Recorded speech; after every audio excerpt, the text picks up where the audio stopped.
Hello প্রিয় দর্শক, আজকে আমরা তোমাদেরকে ঘুরতে নিয়ে যাব ঘাটাল। আর যদি তোমরা ঘাটাল না জেনে দেখো তাহলে নিশ্চয়ই এই মানুষটাকে চেনো। তাহলে হ্যাঁ, আমাদের সবার প্রিয় দেবদা আর আমাদের ভালোবাসা মানে দেব। অ্যাকচুয়ালি সত্যি আমরা যখন ছোট ছিলাম 2006-07 সালে যখন দেবের আই লাভ ইউ বইটা আসে, আমি খুব ইন্সপায়ার নয় একটা কথা বলবো তো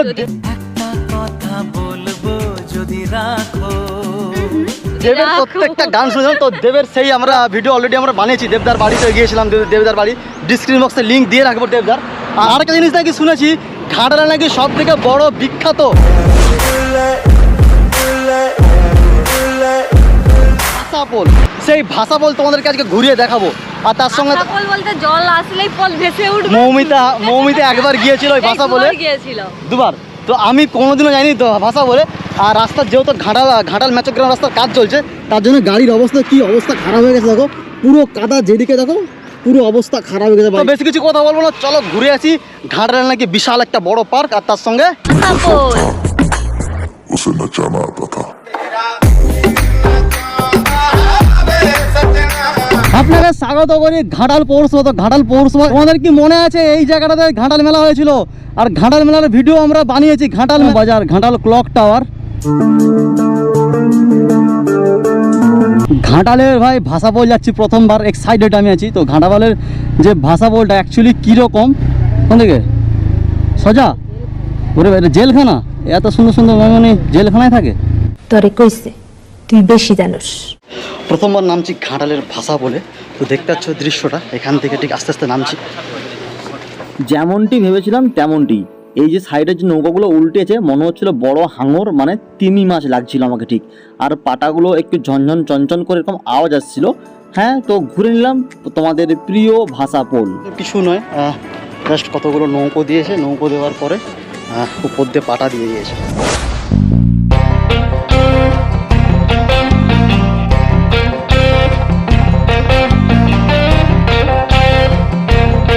ভাষাপোল তো ঘোরা হয়ে গেছে। এখন যাব কি মন্দির, এটা অনুকূল ঠাকুরের মন্দিরকে যাব, তারপরে যাব পার্কে।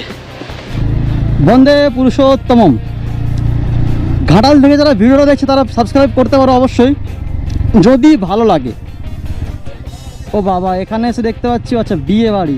আমি ভাবলাম এখানে হয়তো এর জন্যই আসছে, ঘাটালের অনুকূল ঠাকুর আশ্রম দেখাচ্ছে। প্রচণ্ড গরম, ভেতরে এখন ঢুকছি। এই জায়গাটা আমি প্রথমবার আসছি জীবনে। তো এর আগে কোনোদিন মৌমিতা মনে হচ্ছে একবার আসছিল, বাট আমি প্রথমবার আসছি এই জায়গাটায়। ভেতরে ঢুকুনি, তাই তো? আচ্ছা, সেই বন্ধ ছিল করোনার সময়, তখন বন্ধ ছিল, ঢুকতে দেয়নি সব। আমি তোমাদেরকে একদম 100% রেকমেন্ড করব, অবশ্যই তোমরা এই অনুকূল ঠাকুর আশ্রমে অবশ্যই আসো। দারুণ জায়গা, খুব সুন্দর, একদম চোখের মধ্যে, মানে কি বলবো তোমাদেরকে, জাস্ট একটা অসাধারণ। অনুকূল ঠাকুর এই যে আশ্রমটাতে, যে অনুকূল ঠাকুর আশ্রমে যখন জন্মদিন না কি থাকে, যখন আমি জানি না, যদি ভুল বলে থাকি তো অবশ্যই তোমার বলবে। সেই সময় এখানে প্রচণ্ড বেশি ভিড় হয় এই জায়গাটাতে, আর অনেক দর্শনার্থী আসে অবশ্যই। জায়গাটা পুরো বেশ দেখতে হচ্ছে কতটা ভালো।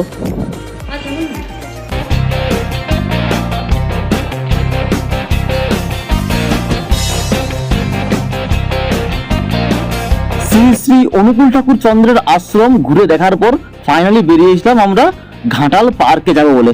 বেশ মনের আনন্দে দিব্যি বাইক চালাচ্ছিলাম, তারপরেই একটা অঘটন ঘটতে ঘটতে বেঁচে গেলাম। আরে মাথা, अरे ঘাটাল পার্ক তো পাইনি। ফাইনালি ম্যাপটাকে অন করেছি, ম্যাপ অন করে খুঁজছি। অনেকটা ভেতরে মনে হচ্ছে আমার।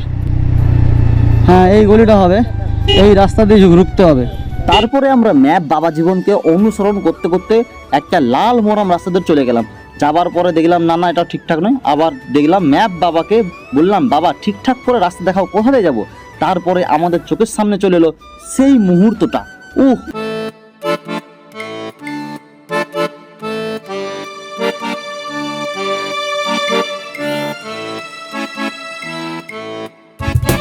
বাইকটাকে ঘুরে নিয়ে এসে এই দিদিমণির সঙ্গে আমরা পেছন ধাওয়া মারলাম, যে ভাবলাম যে এই দিদিমণিরা হয়তো পার্কের দিকেই যাবে।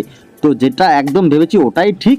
এই পার্কের সামনে আমাদেরকে নিয়ে আসার জন্য অনেক ধন্যবাদ। এই দাঁড়াও, বাইকটাকে পার্ক করেছি এখানটা। সিস্টেমটা তোমাদেরকে বলে দিই, সকাল 9টা থেকে দুপুর 12টা, আবার বিকেল 3টে থেকে 6টা পর্যন্ত খোলা থাকে, তারপরে পার্ক বন্ধ হয়ে যায়, মানে পার্কের লোক দুপুরে খেয়ে ঘুমোতে যায়। দুটো টিকিট একটা বাইক, টিকিট মূল্য 10 টাকা করে, আর তার সঙ্গে বাইক রাখার জন্য মাত্র 5 টাকা নিয়েছে।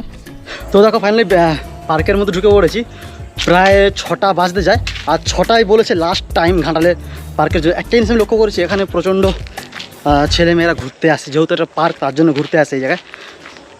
কিছু নেই, কি ভেবেছিলাম একটা পার্ক, কত সুন্দর পার্ক হবে, সব বনে চারদিকে বনে ভর্তি, নোংরা। দেবদা ওর থেকে সেই আর কি জানো ওটা দাসপুরের যে পার্কটা, দাসপুরের সেদিকের পার্ক, দিকে হ্যাঁ ওই পার্কটা, আর ত্রিবেণী পার্ক এর থেকে অনেক ভালো দেখতে, ঠিক আছে? তো দেবদা যদি আমার এই ভিডিও দেখে দেখো তাহলে তুমি, ত্রিবেণী পার্কটা হতে পারে ছোট বাট পরিষ্কার, পরিষ্কার, বাট এই পার্কটা কোনো রকমের পরিষ্কার দেখতে পাচ্ছি না আমি। চারিদিকে বন জঙ্গল ভর্তি হয়েছে। এই জঙ্গল ঝোপঝাড়ের ভিতরে প্রচন্ড পরিমাণে সাপের খেলা হচ্ছিল। যেই সাপ বিষধর সাপ তোমাদেরকে দেখাতে পারলাম না, সাপগুলো খালি লাফিয়ে লাফিয়ে উঠছিল, সেই সাপগুলো দেখাতে পারলাম না, দুঃখিত আমি। ঘাটাল কর্তৃপক্ষকে বলবো এই পার্ক ঠিকঠাক একটু করো, এখানে অন্তত গরু মজা ছেড়ে আসছে না। দিলে ভালো হবে। আরে রাস্তার অবস্থা, পাতা ফাতা কেউ পুরনো এই যে পাতা পরিষ্কার করেনি এদিকে। এইবারে তো এই পার্কের মেন মজা, মেন আকর্ষণ খেলা জঙ্গলের ভিতরে ভাল্লুক। হ্যাঁ ভাই, এই পার্কে যদি তোমরা আসতে চাও ফ্যামিলি নিয়ে একদম আসবে না প্রথমত, আর দ্বিতীয়ত গার্লফ্রেন্ড যদি থাকে তবে আসো এই পার্কে, নাহলে আসার কোনো দরকার নেই। এমন এমন সিচুয়েশন এই পার্কটার মধ্যে আমরা দেখতে পেয়েছি যেগুলো ক্যামেরার সামনে তুলে ধরলে সব বন থেকে বাঘ ভাল্লুকরা ছুটে চলে আসবে আমাদেরকে ধরতেই। তার জন্য কি করেছি, এই পার্কের লোকটাকে বললাম যে কাকু এখানে কোনো সিস্টেম কি আছে পরিষ্কার করার জায়গাপত্র? বলছে না এখানে আমি কিচ্ছু জানি না, আমাকে বলে কোনো লাভ নেই। বা ভাই বা বা বা, এই সিনেম্যাটিক শটের সঙ্গে দিচ্ছি ঢাকের আওয়াজ। এখানে পজ করে দেখার দরকার নেই, পার্কে আসার কোনো অবস্থা কোনো চান্স নিও না। মৌমিতাকে বললাম চলো 2 টাকার ওই দোলনার মধ্যে একটু দুলে নাও, আর আমিও তার মধ্যে একটু হালকা করে মজা নিয়ে নিলাম। এই ঢাকের আওয়াজের সঙ্গে সঙ্গে দেখতে পাচ্ছ ভালোই দুলছি। তারপরে কিছুক্ষণ পরে আমি উঠে চলে গেলাম এখানে একটু। এটা কি কোনো পার্ক?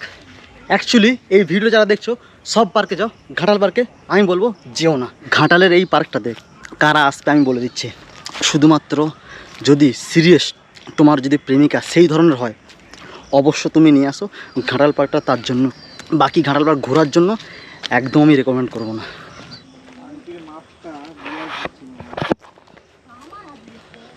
ওকে এরাটা বাই বাই। ভিডিওটা কিছু আজকে যা ইচ্ছে ভিডিও হয়েছে, খুব একটা খারাপ বাজে ভিডিও যদি হয় আজকের ভিডিওটা হয়েছে। সত্যি বলছি এরকম আশা নিয়ে আমি আসিনি এই পার্কে।